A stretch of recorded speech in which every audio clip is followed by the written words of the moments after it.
나는 숲에서 길을 잃었다. 해가 지기 시작했고 금세 어둠이 숲 전체를 감싸 안았다. 늦여름이라고 말하기 무색할 만큼 기온은 급격하게 떨어졌고 몸이 떨리기 시작했다. 몇 시간을 헤맸는지 모르겠지만 최소 2~3시간은 지났을 것이다. 등산로도 보이지 않고 주변을 둘러봐도 다 똑같은 숲속이다. 갑자기 두려움이 엄습해온다. 119에 신고하면 되는 거 아니냐고. 배터리 교체 가격이 아까워서 그냥 쓰고 있었는데 아까 길을 잃기 전에 꺼져버렸다. 집에서 30분도 걸리지 않은 산을 가는데 누가 보조 배터리를 챙겨올까. 배가 너무 고프다. 저번 주 추석에 할머니 집에서 먹다 남긴 전과 식혜가 떠오른다. 불이 켜진 건물이 하나 보인다. 산장일 거라 생각하고 급하게 달려갔지만 내 눈을 의심했다. 어떤 레스토랑? 이름이 특이한 것도 특이한데 이 산속의 레스토랑?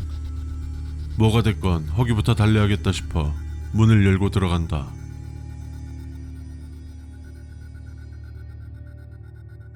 안녕하십니까. 저희 레스토랑을 방문해 주셔서 감사합니다. 귀하께서는 굉장히 운이 좋고 특별한 경험을 하게 될 것입니다. 자리에 앉아 식탁 위에 놓인 레스토랑 이용 수칙서를 읽고 계시면 한 번도 먹어본 적 없는 맛의 음식을 준비해 드리겠습니다. 내부가 다소 어둡습니다. 발 밑을 조심하십시오. 첫 번째, 저희 레스토랑의 인기 메뉴는 나폴리탄 스파게티입니다. 비용은 지불하실 필요가 없습니다. 그저 제공된 음식을 맛있게 남김없이 드시면 됩니다. 1-1. 주변에 식사 중인 손님들을 쳐다보거나 의식하지 마십시오. 귀하께서 식사하시는 모습을 혹은 귀하를 쳐다보면 기분이 썩 좋지 않을 것입니다. 그저 제공된 음식만 바라보며 맛있게 남김없이 드십시오. 1-2. 나폴리탄 스파게티의 기본 베이스는 케찹입니다. 만약 음식을 받았을 때 케찹 향이 아닌 다른 무언가의 비릿한 향이 난다면 손을 들어 조용히 저를 불러주십시오. 새 음식으로 다시 내어드리겠습니다. 1-3. 나폴리탄 스파게티에 들어간 소세지가 유독 짜다면 주방장이 취향으로 넣은 것이니 굳이 드실 필요는 없습니다만 꽤 색다른 경험이 될 것이며 한 입이라도 먹는다면 맛있게 남김없이 드십시오.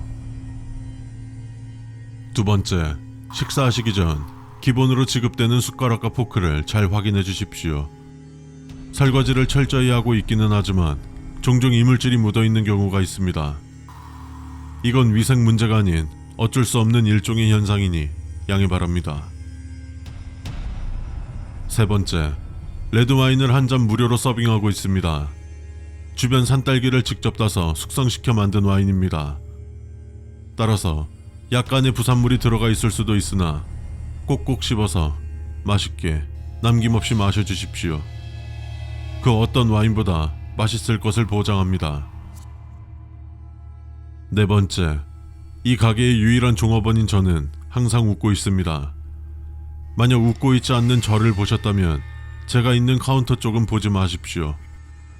제가 귀하의 눈앞으로 면상을 들이밀더라도 웃고 있지 않는 저와 눈을 마주치시면 안 됩니다.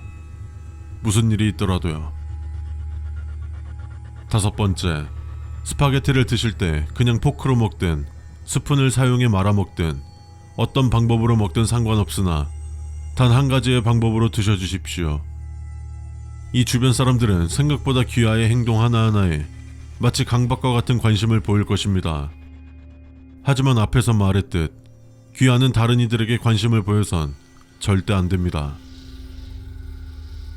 여섯 번째, 스파게티에서 머리카락이 나올 경우 말하지 마시고 조용히 손을 들어 저에게 머리카락을 보여주기만 하십시오. 요리를 다시 가져다 드리겠습니다. 하지만 먹던 도중 머리카락을 발견하셨다면 맛있게 남김없이 드십시오. 우리 주방장은 머리카락이 없습니다와 같이 장난스러운 생각을 하지 마십시오.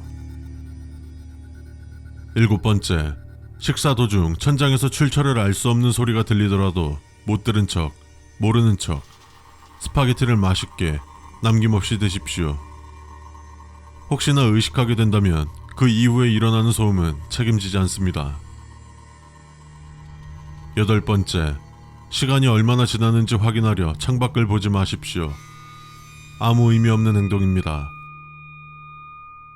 9번째, CCTV가 귀하를 쳐다보는 느낌이 든다면 CCTV를 향해 입이 귀에 닿을 정도로 크게 웃어주십시오. 모든 이들이 웃을 것입니다. 10번째, 주방에서 무언가 왔다 갔다 하는 것을 의식하거나 쳐다보지 마십시오. 혹시라도 이와 같은 행동을 한다면 정신을 잃게 될 것이고 귀하는 평생 이곳, 이 주방에서 일할 수도 있습니다. 여기서 탈출하는 방법은 다른 이에게 같은 방법으로 넘기는 수밖에 없습니다.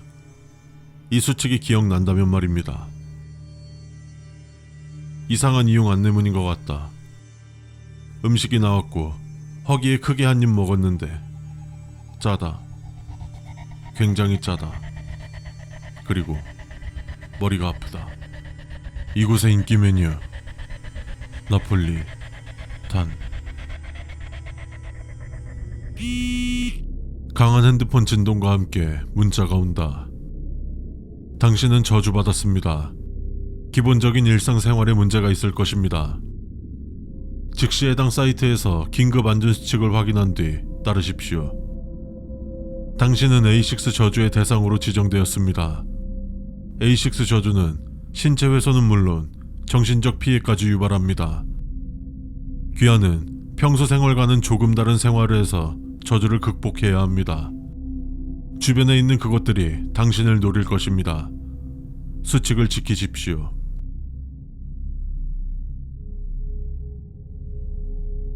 첫 번째, 저주자를 찾지 마십시오. 그것들은 당신을 노리는 것과 동시에 저주자를 보호합니다. 저주가 풀렸을 때 복수하는 것은 상관없으나 저주를 받을 때 저주자를 복수하는 것은 자살행위나 다름없습니다. 두 번째, 어두운 곳에 오랫동안 머무르지 마십시오. 한이 강할수록 어둠은 오히려 그들을 더욱 자유롭게 합니다. A6 저주의 시행자들은 다른 시행자들보다 한이 강하게 맺혀 있습니다. 하지만 저주는 오랫동안 지속되지 않습니다. 차라리 취침을 포기하십시오. 2에서 4일 정도는 잠을 자지 않아도 생존할 수 있습니다. 평생의 피해망상보다는 찰나의 피곤함이 나을 것입니다. 세 번째, 종교를 상징하는 물건을 지니고 있지 마십시오. 신앙심이 깊다면 이로 인한 피해는 입지 않겠지만 굳이 그들을 건드려서 좋을 것은 없습니다. 집에 장식하는 것은 문제없으나 종교적 물건을 신체와 접촉시키지 마십시오. 네 번째, 소금, 팥, 고춧가루를 지니고 있으십시오. 다섯 번째, 갑자기 머리가 아픈 경우 소금물을 드십시오. 사악한 그들은 당신의 신체를 아프게 하며 민감한 두뇌의 근육은 그것에 반응할 것입니다. 소금물을 마시면 약간의 완화 효과가 있을 것입니다. 여섯 번째, 엘리베이터, 비행기, 배와 같은 사고가 종종 일어나는 장소에 접근하지 마십시오. 근본적으로 사고와 연관이 있는 장소에 가는 것은 좋지 않습니다. 사고를 예방하는 가장 좋은 방법은 사고가 날 만한 장소에 접근하지 않는 것입니다. 일곱 번째, 새벽에 들리는 소리는 철저히 무시하십시오. 아마 강력한 그것이 살아있는 육체를 찾아 돌아다니는 것일 겁니다. 하지만 아무리 원한이 강하더라도 깨어만 있다면 노리지 못합니다. 여덟 번째, 갑자기 정전이 일어나는 경우 밖으로 나가십시오. 이번 수칙과 같이 어둠 속에 오랫동안 머무르는 것은 좋지 않습니다. 그들도 알고 있습니다. 아홉 번째, 보이던 벌레들이 당신의 곁을 도망치려 한다면 자살을 택하십시오. 저희는 당신의 생존을 최우선으로 생각하지만 이 현상은 저주가 악화되는 것입니다. A6 저주의 끝은 고통스러운 죽음입니다. 차라리 고통이라도 적은 편이 좋을 겁니다. 주로 바퀴벌레, 개미, 나방이 A6 저주의 기운을 잘 느낍니다. 열 번째, 오전 2시에서 오전 5시에는 외출하지 마십시오. 이 시간은 특히 그들의 기운이 강해집니다. 이것은 당신에게 도움이 되지 않을 것입니다. 꼭 외출을 해야 한다면 얼굴을 완벽하게 가린 후 나가십시오. 마스크, 가면과 같은 것으로는 부족합니다. 칼로 귀를 자르거나 신체 부위처럼 보이지 않을 정도로 큰 피어싱을 박으십시오. 11번째, 가족들과 대화하지 마십시오. 12번째, 가족, 친구와 대화하여 사회적 관계를 유지하십시오. 저주가 진행되는 동안 이유 모를 우울감이 커질 것입니다. 대화는 우울감을 해소하기 좋은 수단입니다. 13번째, TV를 보는 도중 TV가 꺼진다면 즉시 숨으십시오. 이때 숨 따의 정의는 어둡고 좁은 곳에 들어가는 것이 아닌 밝고 넓은 공간에 들어가는 것임을 명심하십시오. 단, 밖으로는 나가지 마십시오. 다시는 집에 들어오지 못할 것입니다. 저주는 2에서 4일 동안 지속됩니다. 14번 이상의 수칙이 있는 경우 웹사이트를 새로 고침하여 주십시오. 행운을 빕니다. 저주자를 다시 저주하고 싶습니까? A6 저주법. 준비물, 검은 천, 머리카락, 당신의 손톱, 저주할 대상의 손톱, 당신의 피, 살아있는 벌레, 빨간 펜. 검은 천을 깝니다. 검은 천에 빨간색 펜으로 대상의 이름을 적습니다. 당신의 손톱을 위로 올립니다. 살아있는 벌레를 당신의 피로 익사시킵니다. 익사한 벌레를 피에 절여줍니다. 충분히 절여졌다면 벌레를 손톱으로 긁어줍니다. 저주할 대상의 손톱으로 벌레를 강하게 찌릅니다. 당신의 머리카락을 받칩니다. 주의사항, 모든 재료는 2에서 4일 후에 불태워야 합니다. 이 수칙서를 읽고 있다는 건 당신도 에 의해 우주선이 추락했거나 터져버린 것이겠죠. 당신은 앞으로 미지의 행성을 돌아다니며 탐험해야 합니다. 그리고 높은 확률로 당신이 마지막 생존자임을 의미합니다.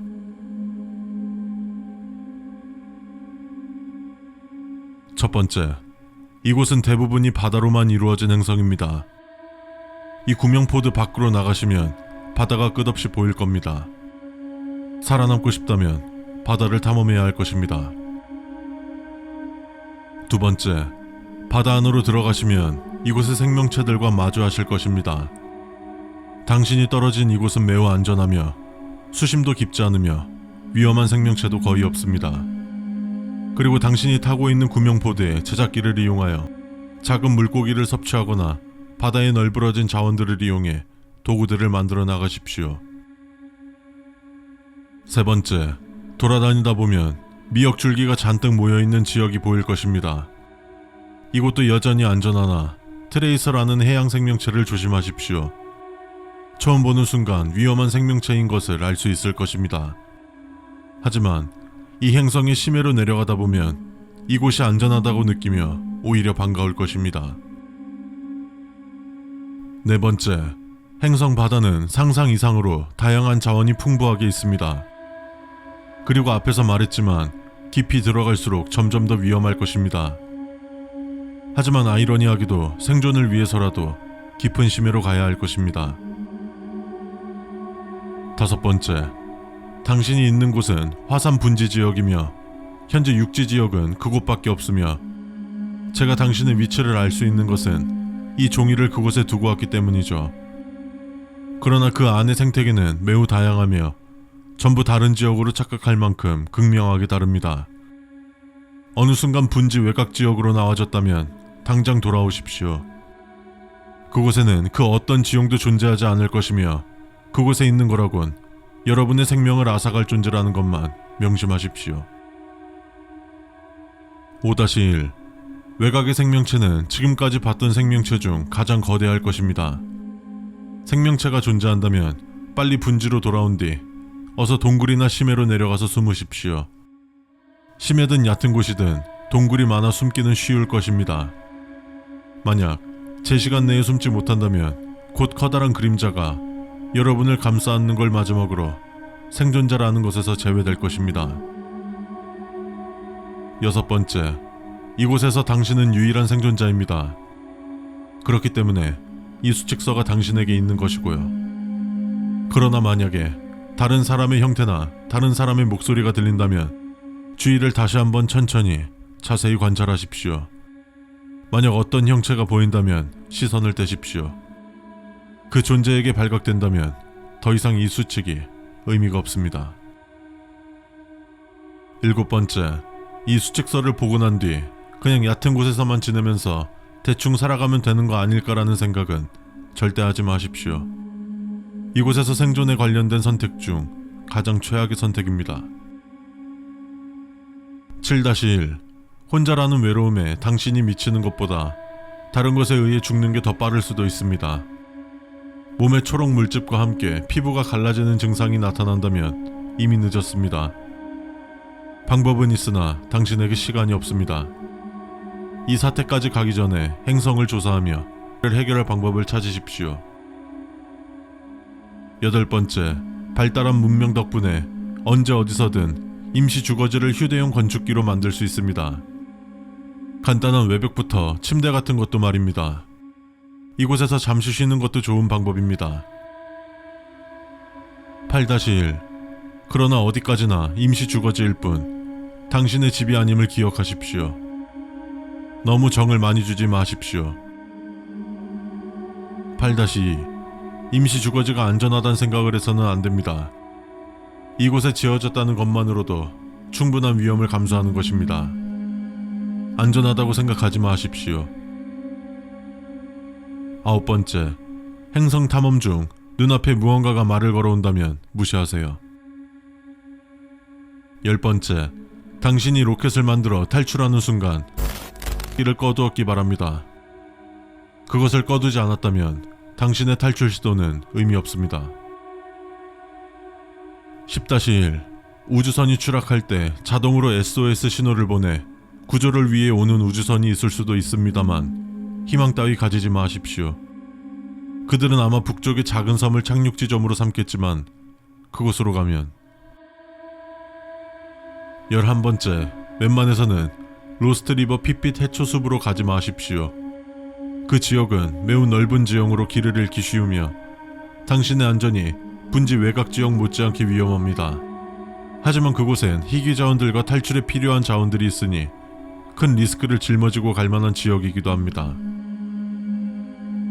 11번째, 로스트 리버 핏빛 해초숲으로 오십시오. 이곳은 많은 자원과 행성의 과거를 알 수 있습니다. 이곳의 생명체들 또한 그리 위험하지 않기 때문에 안심하고 시간 날 때 찾아와 주시면 됩니다. 그러나 수심이 깊고 일부 생명체는 난폭하니 적당한 준비를 하고 오십시오. 모든 일에 준비는 필수입니다. 여기까지 읽으셨다면 수칙 중간중간 이상현상을 발견하셨을 겁니다. 당신은 앞으로 수칙들 중 어떤 수칙을 믿을 건지 안 믿을 건지 선택해야 합니다. 전부 믿지 않는다라는 선택지도 있을 겁니다. 마음대로 하십시오.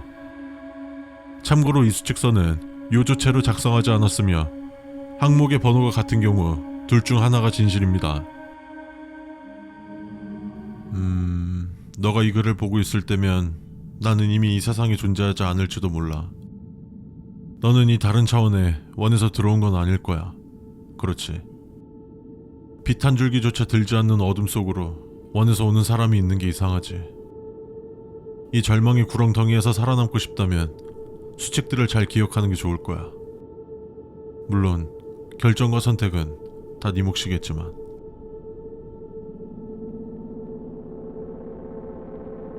먼저 이 세상은 쉽게 말해 디스토피아야. 그 누구도 원하지 않고 바라지도 않는 세상이지. 이곳에서는 일말의 희망도 찾아볼 수 없어. 모든 게 암흑에 묻혔고 어쩌면 내일을 잃어버렸을지도 몰라. 디스토피아에 살아가는 존재들은 모두 비애와 절망 속에서 살아가는 거지. 너도 이곳에 들어온 이상 그들과 다른 것을 표출해서는 안 돼. 절대 웃어도 안 되고 옅은 미소를 띄워서도 안 된다는 거야. 그들은 타인의 행복을 바라지 않거든. 이곳에서 널 구원해줄 사람도 길잡이도 없어. 살아남기 위해 발버둥 쳐봐. 질서와 법이 없는 곳에서 무슨 짓을 저질러도 좋으니. 그리고 가급적이면 땅을 바라보며 걸어. 우리는 죄를 지었을 때 천공을 떳떳이 바라보지 못한다고 하지. 이곳에 있는 생물체들은 절대 하늘을 바라보지도 않고 그럴 수도 없어. 경고하는데 너도 무슨 일이 있어도 위를 바라봐서는 안 돼. 왜 정면을 바라봐서는 안 되냐고 묻지는 마. 극한의 고통과 비감에 젖은 자들의 뒤틀린 심리를 직시하는 건 평범한 인간이 감당할 수 있는 감정들이 아니니까. 여기서는 항상 매캐하고 썩은 악취가 날 거야. 그의 원인은 찾으려 하지 마. 무엇을 생각하든 상상 이상일 테니까. 그렇다고 역겹다는 표정을 짓는다거나 겁에 질려서는 안 돼. 두려움의 잔향은 네 생각보다 훨씬 오래 남거든. 디스토피아에서 상식 따위는 통하지 않는다는 사실을 인지해. 단순히 1차원적으로 사물을 정의하고 판단하지 말란 말이야. 꼭 겸손하게 행동해야 해. 너는 이 기이한 현상들을 이해하지 못할 거거든. 분명 시간은 흘러가지만 앞으로 흘러가지 않는 현상도 경험할 거야. 그러니 차라리 생각을 버려. 모든 게 망가지고 버려진 곳에서 지식은 너를 위험하게 만들 뿐이야. 이곳에서 실제로 살아 숨쉬는 존재는 너밖에 없어. 그러니 절대 다른 이와 말을 섞으면 안 돼. 그들은 네 심리와 사고를 어떻게 하면 망가뜨릴 수 있을지 잘 알고 있거든. 수단과 방법을 가리지 않고 너를 끌어들일 거야. 너는 이에 부응해서는 안 돼. 어린아이가 울고 있어도, 누군가 너에게 분을 토해도, 너에게 말을 걸어도 말이지. 다시 한번 말하지만 대답하는 것만큼은 꼭 피해야 돼. 갑작스럽게 누가 널 공격해올 수도 있어. 앞에서든 뒤에서든. 이럴 때 맞서 싸우는 것은 추천하지 않아. 너는 혼란스럽겠지만 그들은 무질서 속에서 오랫동안 서로를 죽여왔거든. 차라리 스스로 목숨을 끊어도 좋으니 그들에게 붙들려서는 안 돼. 만약 너가 그렇게 죽는다면 너의 영혼은 영원히 이곳에서 빠져나가지 못하게 될 거야. 가장 좋은 방법은 도망치는 거야. 그들은 이미 누군가의 표적이 된 먹잇감을 건드리지는 않거든. 술래잡기라고 생각해. 술래를 피해 최대한 달아나는 거야. 날이 밝아오지 않으니 점점 시간의 개념을 잃어갈 거야. 그건 너가 그들과 같아지고 있다는 일종의 신호야. 영원한 어둠 속에 떨어지고 싶지 않다면 절대 날짜와 시간을 잊지 마. 다른 차원이지만 너가 살았던 곳과 시간은 유일하게 일치할 거거든. 하지만 쉽지는 않을 거야. 생사의 최전선에 놓여있지 않는 이상 죽어버리고 싶다는 생각은 버려. 누구의 도움도 받을 수 없는 이곳에서는 어려움은 오로지 네가 헤쳐나가야 하니까. 너가 꼭 살아남을 수 있다는 보장은 없지만 희망이 안 보인다고 목숨을 끊는다는 것은 너무나 무책임한 행동이야. 결국 문제들은 차곡차곡 쌓여가 너를 가둬버릴 거거든. 가둬버린다는 게 어떤 걸 의미하는지는 알려주고 싶지 않네. 이곳에서도 인간의 신진대사 활동은 끊이지 않을 테니 부끄러워할 필요 없어.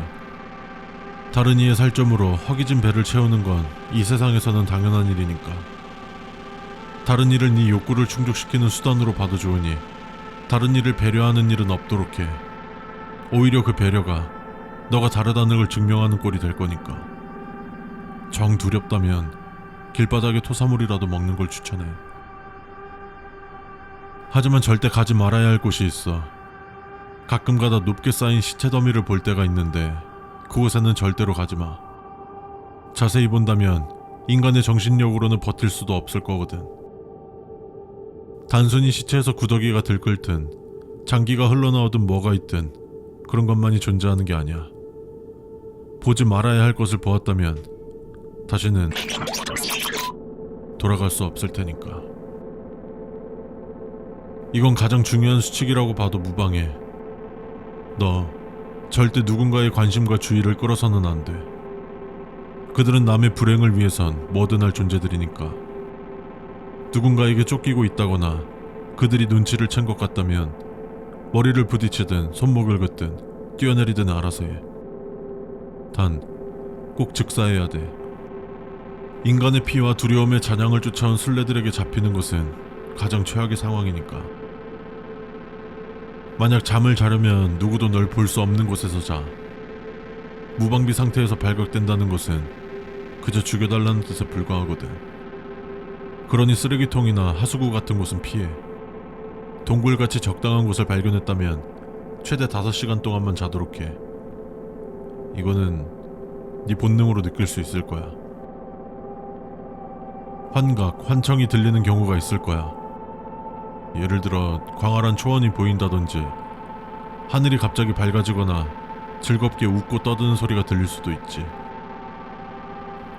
글쎄, 현실로 되돌아가려 하지마. 네 눈앞에 놓인 게 현실이고 너가 있는 곳은 디스토피아니까. 경고하는데 내일과 앞날을 기대하지마. 어차피 모든 게 변치 않고 되풀이 될 거니까. 제발 나를 도와줘. 여기서 해줘. 이 수칙들을 잘 지켜 디스토피아에서 생존할 수 있길 바라. 인간의 강인함을 보여줘. 너라면 가능할 거야. 모르잖아. 빛 한 줄기 없는 이곳에서 너가 반딧불이가 되어줄 줄은. 어서 우릴 구원해줘. 뭐함? 그냥 있는데? 드라이브 가실? 뭔 남자 둘이서 드라이브야. 오바임. 야, 가면 여자들 있겠지. 없으면 어쩔 건데. 무조건 있어. 가자. 귀찮은데. 10분 후에 도착이니까 나와. 이 새끼는 맨날 이 지랄이야. 야, 내가 카톡 보낸 거 봤어? 아니? 안 봤는데 뭐 보냈어? 아니 이거 렌트하니까 카톡 오던데 무슨 야간 드라이브 안전규칙이라고. 너는 봤어? 운전 중이었는데 당연히 못 봤지. 그래서 너한테 보내놓은 건데 읽어보라고.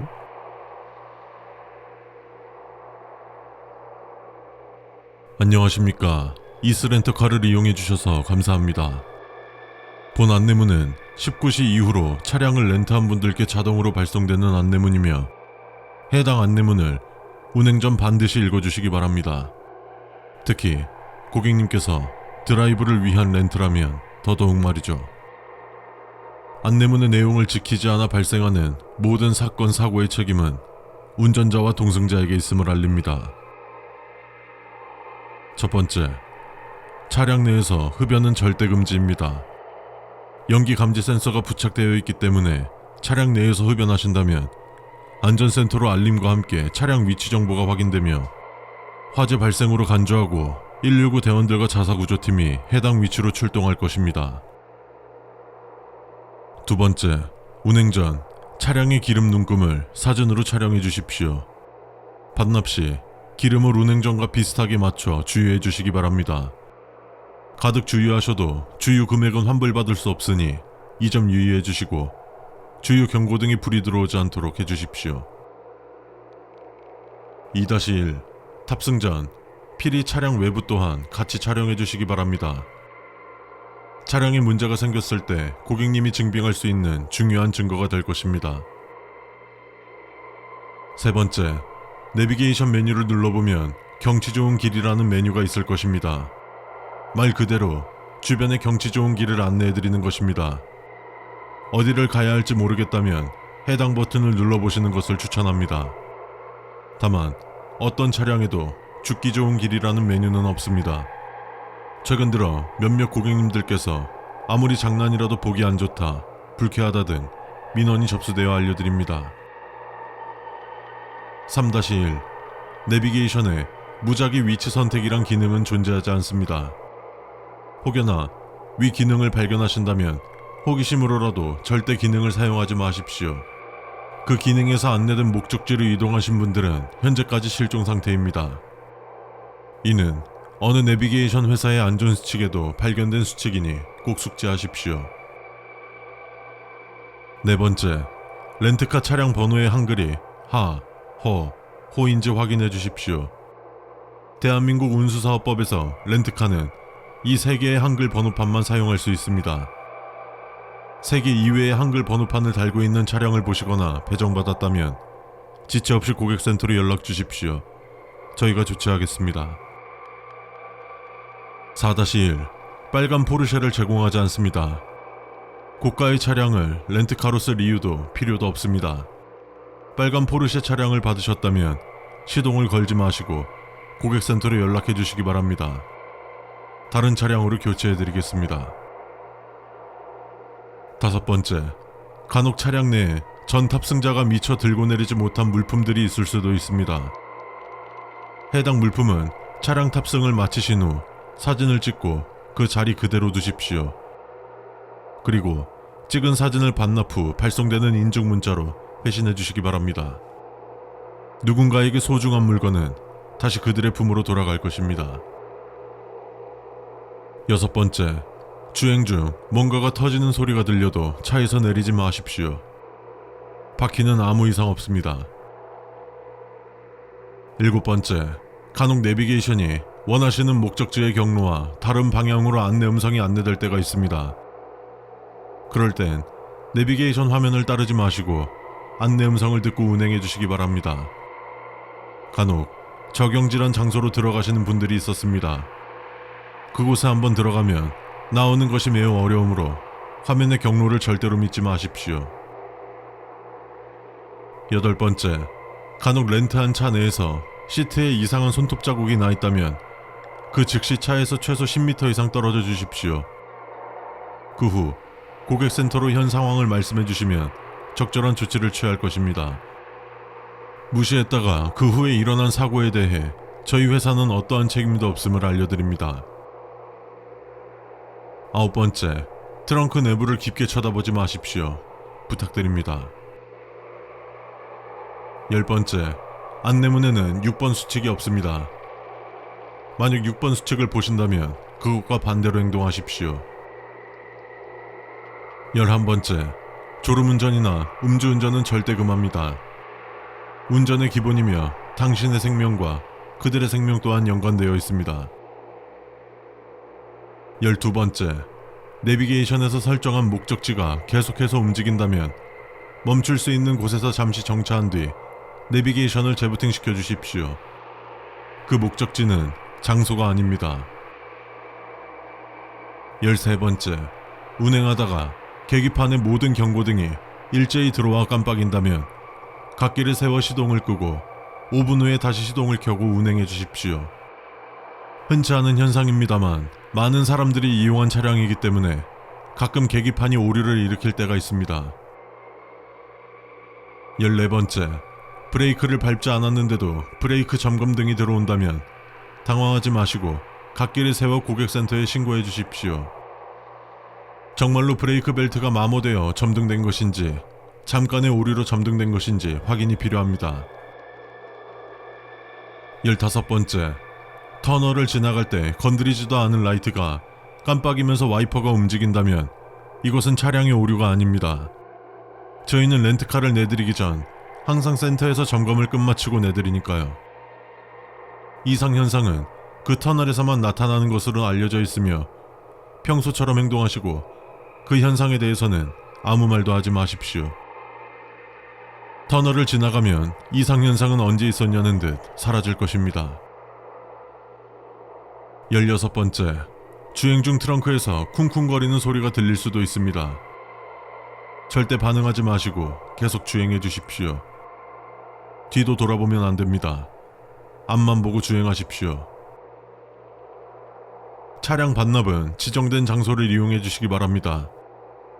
장소에 도착했는데 누군가 수신호로 주차구역을 유도한다면 신호에 응하지 마십시오. 저희 회사는 차량 반납 시 지정된 장소에 아무도 파견하지 않으니 각별히 주의해 주시기 바랍니다. 7분 뒤 019 버스가 도착합니다. 잠시 해당 정거장을 벗어나 주십시오. 5분 뒤 019 버스가 해당 정거장에 도착합니다. 반드시 해당 정거장에서 벗어나 주십시오. 3분 뒤 019 버스가 해당 정거장에 도착합니다. 제발 해당 정거장에서 나가주십시오. 해당 정거장을 경유하는 버스 중 0으로 시작하는 버스는 존재하지 않으며 019 버스는 해당 정거장을 제외한 일반적으로 생각하는 그 어떠한 정류장에도 정차하지 않습니다. 1분 뒤 019 버스가 해당 정거장에 도착합니다. 곧 정거장을 둘러싼 유리와 출입구는 모두 철창으로 봉쇄될 것입니다. 즉시 도로를 통해 정거장을 탈출하십시오. 도로로 통하는 출입구는 닫히지 않았을 것입니다. 차가 많이 다니든 적게 다니든 반드시 1분 안에 정거장을 탈출하여야 합니다. 차라리 달려오는 자동차에 치여 다치는 것이 019 버스에 탑승하시는 것보다 훨씬 나은 선택이라고 확실하게 말씀드립니다. 해당 상황에 의해 부상을 입어 치료를 받거나 부딪힌 차량의 파손에 대한 수리 비용은 저희 회사로 연락 주신다면 사실 확인 후 보상해드리겠습니다. 이제 019번 버스가 도착하였습니다. 탑승하여 주십시오. 탑승하지 않고 버티더라도 버스 안에서 정체불명의 커다란 손이 튀어나와 여러분을 낚아챌 것이며 해당 상황에 의해 탑승하셨을 경우 살아서 내릴 가능성이 급격히 감소하게 됩니다.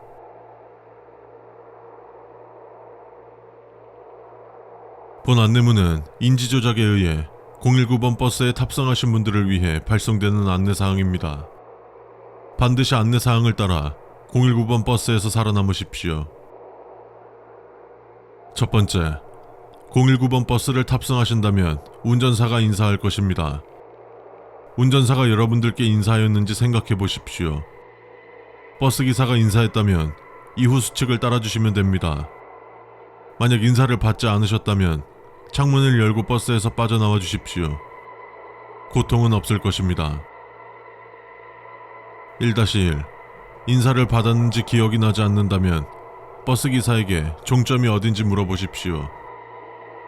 만약 종점이 어딘지 대답한다면 인사를 받은 것이므로 이후 수칙을 따르면 됩니다. 반대로 질문에 대답을 안 한다면 인사를 받지 않았던 것입니다. 창문을 열고 버스에서 빠져나와 주십시오. 마찬가지로 고통은 없을 것입니다. 1-2. 하차할 수 있는 모든 정류장에서는 전파가 잘 잡히지 않습니다.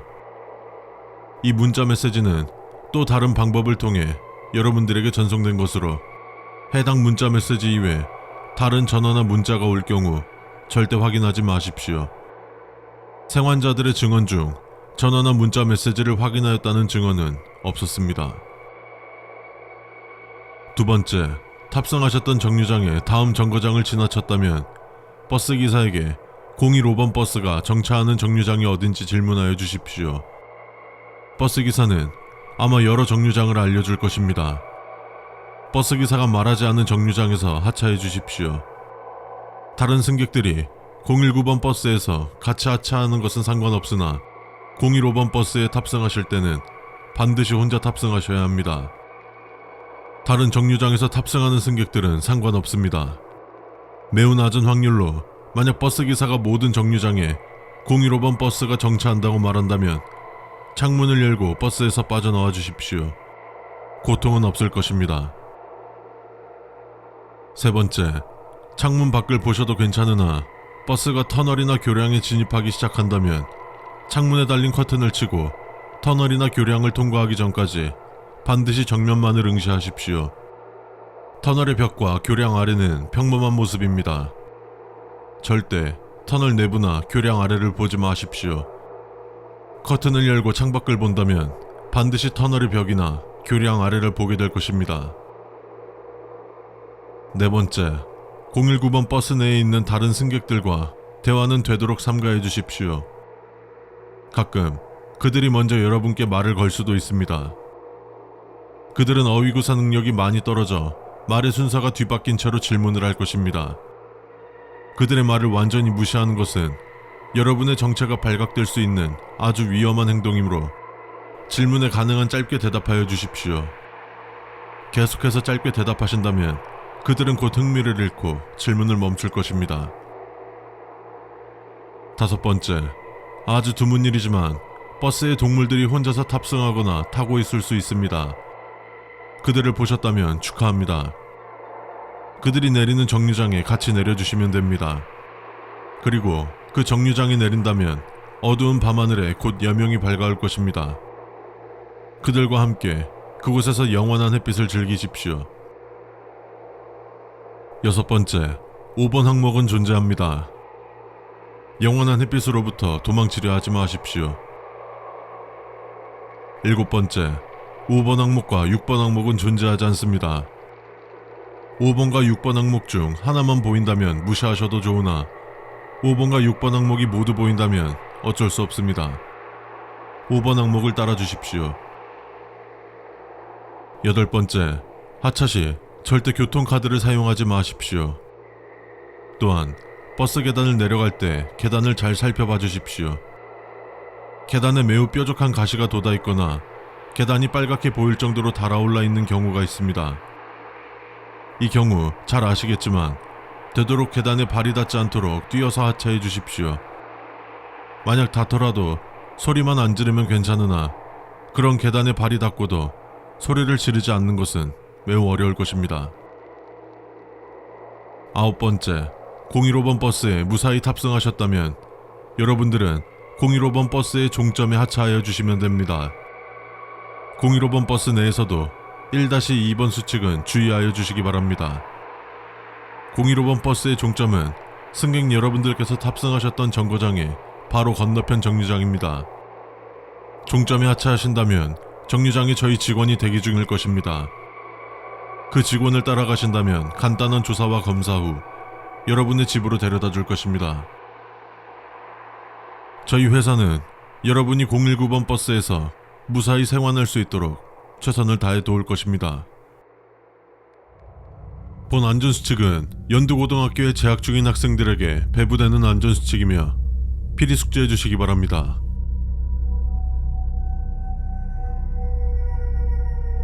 첫 번째, 연두고등학교는 연두재단이 운영하는 서울시 동구에 위치한 유서 깊은 명문 사립고등학교입니다. 본 학교는 1학년과 2학년 교실이 있는 본관 1구역, 특별 교실들이 있는 본관 2구역, 3학년 교실이 있는 신관, 그리고 여러 체육 활동을 진행할 수 있는 강당으로 이루어져 있고 모두 통로로 이어져 있습니다. 두 번째, 밤 10시가 되면 강당을 제외한 학교 내의 모든 출입구가 잠깁니다. 반드시 그 전에 모두 하교해야 합니다. 2-1. 만약 모종의 이유로 밤 10시가 넘어서 학교에 남았을 때 경비원을 찾으면 안전하게 학교 밖으로 안내해 줄 겁니다. 다만 만일 경비원이 야구방망이를 들고 있다면 최선을 다해 경비원에게서 도망가십시오. 세 번째, 발렌타인데이, 화이트데이 전날 밤 좋아하는 상대의 자리에 초콜릿이나 사탕을 놓으면 사랑이 이루어진다는 소문이 있습니다만 앞에서 말했듯 밤에 학교 출입이 불가능합니다. 무단 출입 시 불이익이 생길 수 있으니 이 점 유의해 주시기 바랍니다. 네 번째, 현재 기숙사를 운영하고 있지 않습니다. 1990년대까지는 기숙사를 운영하였으나 사감 선생님이 사망한 이후 모두 폐쇄되었습니다. 만일 기숙사 위치를 묻는 여성이 있다면 물음에 답하지 말고 선생님께 말씀드려주세요. 다섯 번째, 본관 1구역과 2구역을 순찰하시는 이봉구 경비원님은 대머리의 60대 남성이십니다. 다리가 불편하셔서 다리를 절뚝거리십니다. 신관을 순찰하는 손달수 경비원님은 모자를 눌러쓴 40대 남성분이시며 휘파람을 부는 것을 좋아합니다. 이 두 분 외에 다른 경비원을 발견할 경우 절대 다가가지 마시고 선생님한테 말해주십시오. 여섯 번째, 다양한 동아리 활동을 지원하고 있으나 연극부는 3년 전 모종의 사고로 폐쇄되었습니다. 만약 연극부에 가입을 권유하는 사람이 있다면 무시해 주십시오. 일곱 번째, 가끔 본관 1구역 폐쇄된 지하실에서 사람 비명 같은 것이 들린다는 소문이 있습니다. 하지만 지하실은 약 20년 전에 폐쇄되었고 누군가가 갇혀있다 해도 살아있다는 것이 불가능할 것입니다. 7-1. 어떤 선생님이 지하실 열쇠를 주며 지하 창고에서 물건을 가져와 달라고 부탁한다면 철저하게 무시해 주시기 바랍니다. 선생님들 사이에서도 지하실을 언급하는 것은 금기이며 지하실은 아무것도 없으며 그 누구도 그곳에 출입할 수도 지시할 수도 없습니다. 8번째, 본관 1구역 여자 화장실 마지막 칸은 사용이 불가능합니다. 계속되는 사고에 폐쇄했지만 무슨 이유에서인지 항상 그곳이 열려 있습니다. 열려 있는 것을 목격했더라도 사용은 하지 말아주시기 바랍니다. 9번째, 본관 1구역 4층 발코니 난간 위에 누가 서 있는 것을 목격했다면 무시해 주시기 바랍니다. 몇 년 전 그곳에서 자살 사건이 있고 난 이후로 발코니 문은 굳게 잠겨 출입이 불가능합니다. 10번째, 본관 1구역 4층에는 다양한 동아리 소품과 함께 마네킹들이 놓여 있습니다. 그러나 붉은 물감이 묻은 마네킹은 없습니다. 만약 붉은색의 무언가가 묻은 마네킹을 발견했을 경우 최대한 멀리 도망가 주십시오. 11번째, 최근에 자살하신 음악 선생님의 유품으로 학교에 대한 비밀이 적힌 문서가 학교 어딘가에 숨겨져 있다며 보물찾기 놀이가 유행하고 있습니다. 돌아가신 선생님의 유족은 없기에 모든 유품은 우리 학교 측에서 관리하고 있으며 혹시라도 그 이외의 유품을 발견한다면 반드시 교무실로 가져와 주십시오. 12번째, 본관 2구역 4층 생물실에 있는 인체 모형이 다른 곳에서도 발견되기도 합니다. 생물실 이외의 곳에서 발견 시 절대 가까이 가지 마시고 생물 선생님께 보고해 주시기 바랍니다. 13번째, 본관 2구역 4층 미술실에서 아기 울음소리가 들려온다는 제보가 있습니다. 그것은 그저 세상의 빛을 보지 못하고 죽어버린 아이의 울음이니 한 번씩 애도를 해주시면 잠잠해질 것입니다. 14번째, 해가 진 이후에 본관 2구역에서 신관을 넘어갈 경우 또는 그 반대일 경우 2층 연결 통로를 이용하지 마시고 1층에서 건물을 나와 이동해 주시기 바랍니다. 최근 해가 진 이후에 본관 2구역과 신관을 이어주는 연결 통로에 들어섰다가 심장마비로 죽는 사람들이 속출하고 있습니다. 이에 출입을 금지하는 바입니다. 15번째, 신관 1층 무용실에서 혼자 거울을 보며 춤추면 안됩니다. 거울은 반드시 산 사람만을 비추지 않습니다. 16번째, 만약 학교 내에서 지하실이라고 적힌 열쇠를 발견하셨다면 본관 1구역 계단 아래의 지하실 앞으로 와주십시오. 지하실은 언제나 당신을 기다리고 있습니다. 될 겁니다. 친구가 며칠 전 안과에 갔다가 만나자고 했는데 그 후로 연락도 되지 않고 며칠째 학교를 나오지 않고 있다. 내 친구의 마지막 카톡은 병원에 도착했는데 안과 이용 수칙이 있다고 귀찮다는 카톡이 마지막이었다.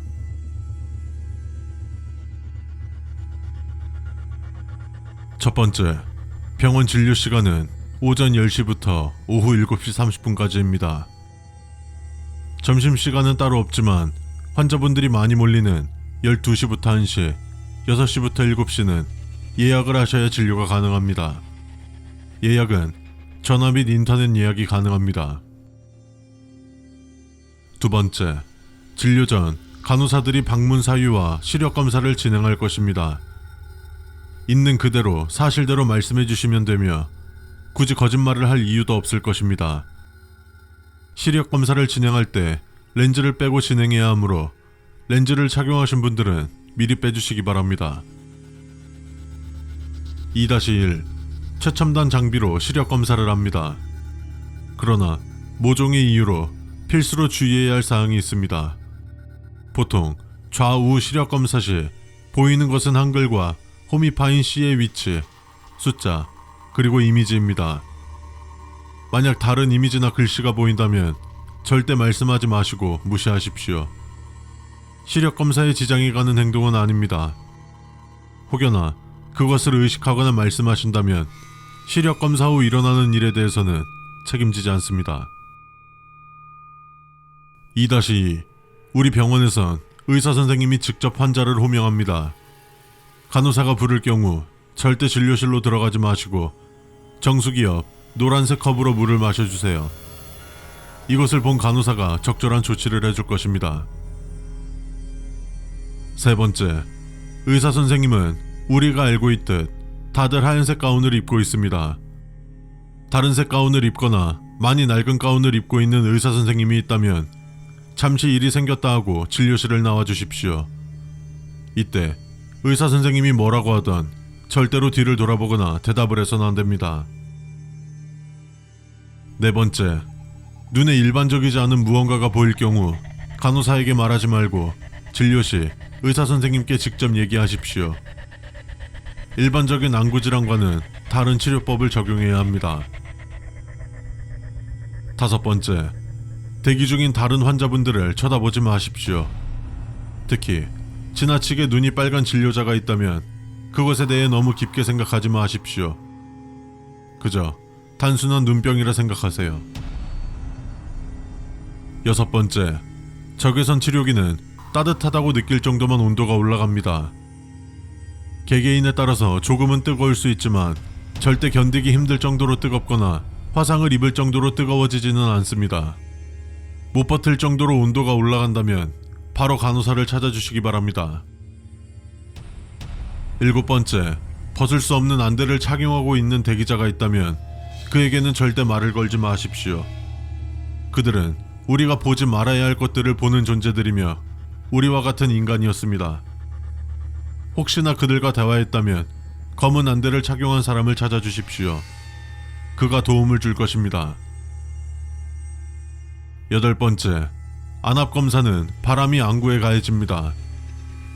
말 그대로 안구의 압력을 측정하는 것이며 바람은 안구에 무리가 가지 않도록 짧고 약하게 나옵니다. 그러나 수분감이 있는 바람이 나와 눈에 맞았다면 그 즉시 안압검사를 중단하라고 말하십시오. 그리고 바람을 맞은 눈을 감고 두 눈으로 눈을 감싼 뒤 데스크에 있는 직원에게 상황을 설명해 주시기 바랍니다. 실수로 눈을 뜨게 된다면 안타깝지만 시력은 포기하셔야 할 것이며 최악의 상황은 눈을 감지 못하는 고통을 안고 살아가셔야 할지도 모릅니다.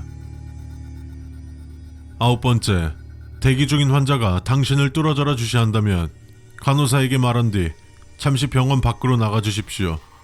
그의 시야는 사람보다 넓습니다.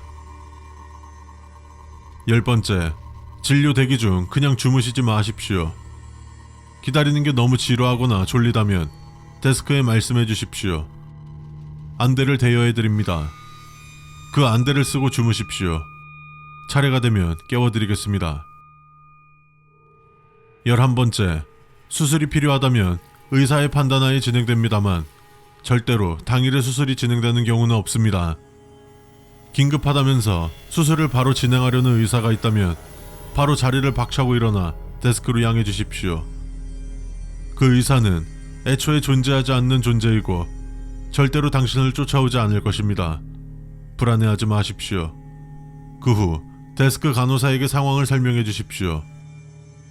간호사들이 적절한 조치를 안내해 줄 것입니다. 12번째, 라식, 라섹, 스마일 라식, 렌즈 삽입술의 경우 안구의 성장이 끝나는 만 18세 이상 시술받는 것을 권장합니다. 만약 당신이 혹은 당신의 자녀가 아직 미성년자일 경우 미성년자라는 것을 말하셔야 합니다. 일반적인 경우 의사는 실수를 인정하고 더 이상 권하진 않을 테지만 만약 그럼에도 수술을 권하는 의사를 만난다면 그 자리에서 일어나 거부 의사를 말씀하시고 다른 날 다시 와주십시오. 시력을 잃고 싶지 않다면 말이죠. 13번째, 간혹 화장실에서 눈이 없는 귀신이 보인다고 하시는 분들이 있습니다. 그 경우에는 세면대 옆에 있는 안대를 착용하고 잠시 기다리시면 검은 안대를 낀 사람이 당신을 부를 것입니다. 그러면 나오셔도 좋습니다. 14번째, 병원에 들어오신 후 어디선가 느껴지는 시선이 기하급수적으로 늘어나다가 마침내 병원 한가운데에 떠있는 큰 눈알과 마주친다면 바로 진료실로 들어가 의사 선생님께 그분을 배웠습니다라고 말하십시오. 누가 진료 중이든 상관없습니다. 하지만 기다리는 것이 싫어 이것을 악용한다면 그 감당은 온전히 본인이 해야 할 것입니다. 이 세상에는 앞을 보고 싶어도 볼 수 없는 자들이 많다는 것만 기억하십시오. 15번째, 안과에서 수술을 진행한 후 회복 단계에 있는 환자들은 흰색 안대를 차고 있습니다. 간혹 안대가 붉은색이거나 누더기 같은 천을 두르고 있는 사람이 보인다면 이 안전수칙을 꼭 기억하셔야 할 것입니다. 그 사람의 시선이 당신에게 향해지는 게 느껴진다면 진료는 다음에 받거나 다른 병원으로 가십시오. 잠깐 밖으로 나가도 이 상황을 피할 수 없을 것이며 그 공간에 계속 갇혀 있게 된다면 당신의 시력을 장담할 수 없습니다. 16번째, 14번 수칙의 큰 눈에서 피가 흐르고 있다면 굳이 무언가 할 필요는 없습니다. 그분과 마주한 당신이 무엇을 하던 아무 의미가 없을 것입니다. 그저 그분을 받아들이십시오. 때때론 보이지 않는 것이 좋을 때도 있는 법입니다. 보통 사람의 눈으로 인지할 수 없는 무언가를 보게 되었다면 그것을 최대한 부정하십시오. 그것의 존재를 인지하고 인정하게 된다면 당신 역시 그들과 하나가 될 것입니다. 부정만이 그것을 지울 수 있는 유일한 방법입니다.